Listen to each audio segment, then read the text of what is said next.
Kirkwood, bustling through for the Double Blues. Keeping it away there was Neil Bullen for the Tigers, Alex Neil Bullen.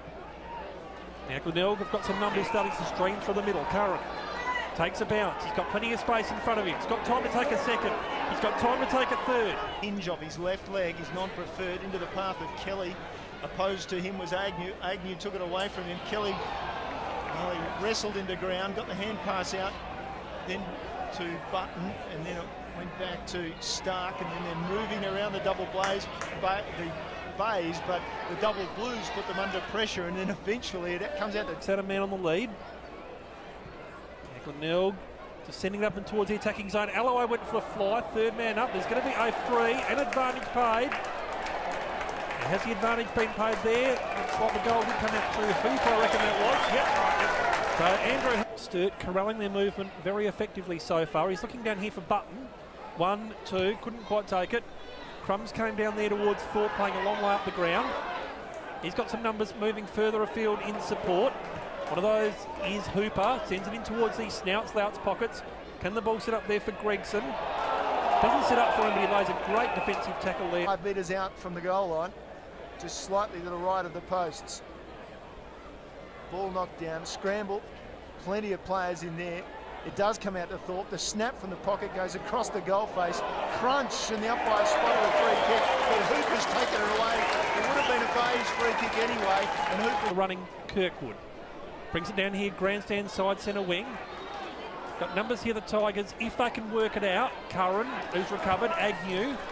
Hacks it in towards the attacking zone. Bit of an up and under kick towards Alloway. Switches on towards that left foot and pumps it down into the Fraser Evans direction, who takes it on the chest as the Glenelg player disappears into the crowd altogether. It was touched off the boot, so just in the middle of the scones. Button, Kurtz. Former gets the tap down. Scooped away there by McNeil. Oh. Thorpe couldn't quite take it. Now it's at the top of the 50. Comes out towards the direction of Nicholson. Overshoots him. Now it's going to be an honest football contest though, because Nicholson plucks it off the deck. Now it ends up. And then it came back to Harms, and I thought he dropped it. The umpire's still calling play on. Gorgeous sent it wide with a hand pass again, and eventually Krause taken over in the tackle across, finds some space, drives it long, looking for Duldig, couldn't get rid of Tap. Tap did well, and then hand passed it out the back to Agnew, and then they take it out the other side of the ground through Curran. And Curran wheels away onto the right foot, out of side. He's got Pitt lining up for it, further to the lines. That was great work in there from Hanson. He takes it and plays on. In fact, it was not Kelly, it was Kane. And then Kane inside 50 looked for Tambling. He had the ball taken away from him. Agnew did well then, and then his kick was good as well. So as a matter of fact, that's Muir. So Muir unloads. Nice kick. Lovely kick. Nothing wrong with his goal scoring. I said Kirkwood was outside of his line. Nothing wrong with Muir's though. And the margin back to 8 points. That's 3 straight 18, Sturt 4-2-26. Again, when they can... Penfold might think he's been hit by a light tower a couple of times, just putting his little body in there. Scott, meanwhile, tries to do something. Crocker comes through, brilliant hand pass. He found Penfold, he took off, he handballed it out, but not before the umpire had paid the free kick. Agnew with a great tackle. Now finally Agnew with his third attempt. It's probably his worst attempt. Inside 50 he goes. It slips over the back. Mitch Thorpe for his first goal on SANFL footing. Won't get one easier than that. So the Bays get one back. 4 goals straight. The ball comes back into play. Button with the tap down, and Glenelg player down behind play, Neil.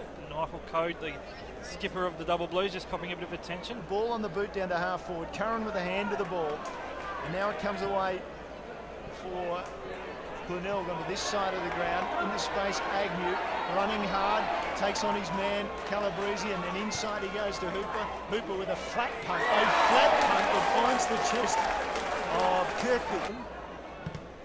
Whose kick is smothered. So Hanson's going to have to go back in and try and arrest the mess that he's created. That's a great tackle in there from Joseph. Behind the ball, no question there. Towards the Stevens direction. He pokes them further afield. Good mark cut off there at grandstand side half back, and that is by Pat McCarthy. Holding it up, the umpire calls him to play on. High and long. And Tambling middle of the back, but it's well taken by Thorpe at the front. Now they had him, and Lowe takes the mark. Then he looks out to the far side, keeps it low, does it pretty well. Cooper there with a little bit of a dodge, going at half rat power, but still gets it down to centre wing. Thorpe by himself, one bounce immediately after taking the mark, then down inside 50, he goes very wide, and it's marked on the chest in the end there by Scott, so sliding into it on the boundary and right on 50. So he delivers it long and high, and the punch comes, and it came from Beard, who follows up on Big Alloway. Double Blues had some numbers there, and the siren went in any case, as you can hear in the background. So half-time at the Bay, entertaining half of football. Somewhat of a surprise to see the Double Blues in front, and it's on after the siren down there in the forward pocket. Wait on the umpires. I'm sure they'd blown that was half-time. Players getting a little bit excited, as is the crowd, and they spill towards the boundary and over, and still it's going on. Umpires are in there trying to separate the players. There's now two distinct groups of players. Krause was involved there with Pat McCarthy, and it's still going on. This is really on, boys. And this is dangerous because the public, of course, allowed onto the ground at half-time to have a kick and a catch. And just now, McCarthy is one of the agitators for the Bays. Krause is on Scott.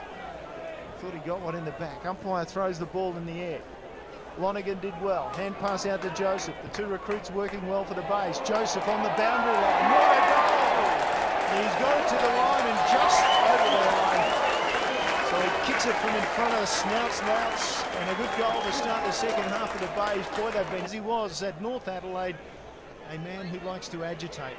So he'll eventually give the ball back to the umpire. By the way, Clint Alloway played for Mount Gravatt in Brisbane, and then he played for Box Hill, and he's agitated successfully for a free kick now. Played for Mount Gravatt and then played for us. And it was a blackout. McCarthy brings it back in, keeps it again on the outer side of the Tigers. He's trying to work it through, but he gets it off now towards Curran, who puts on the skates, goes long and direct down the lines. Numbers moving for them. Thorpe just wheeled to Jolly, who took the mark out there in front of the light pole. He plays on with a long kick down the line, and a big mark, and play on straight away. I think one of it Thorpe that took the mark, and the hand pass was off. And 10 minutes into the second half, Kirkby lines it up, 45-degree angle, only 25-30 metres up, and the Bays are in front. And the players come from everywhere to congratulate. Tigers just through Gregson, brings it back in board now towards Jolly. Jolly, here's a number calling on this side in the form of Tap. Tap takes it, grandstand side wing. He's got a number over the top calling for it. Just needs to sit up now for McGinty, who unloads from 60. That's going to fall about... Run down the line, inside now, the hand pass to Penfold. He wheels around, turns it over with a loose hand pass. Agnew just slams it on the boot down the line, and the ball finds the chest. Well done of Scott. Scott looks back inboard, then decides to the ground. And then eventually goes down the line and high to Tambling. Wasn't the greatest of choices, and Thorpe comes over the top. Uses Tambling as a step ladder and takes a nice mark. A defensive area, but it might come back again pretty quickly. Crocker tracking the ball around the boundary line has done well, kept it in and kept control, and now he's grabbed and thrown to ground. It comes down to Tambling. He couldn't get a kick away, and then Blues have arrived. It comes out in the direction of Krause. He's battling hard. Big clash comes in. Fraser Evans haven't called him much. He was the player in there. And finally the ball hand passed back for the Double Blues. 6 goals, 3 I should say, for the Bays, and the Bays have the ball in their hands again, and Lonergan again on the turn, a high kick towards the forward 50.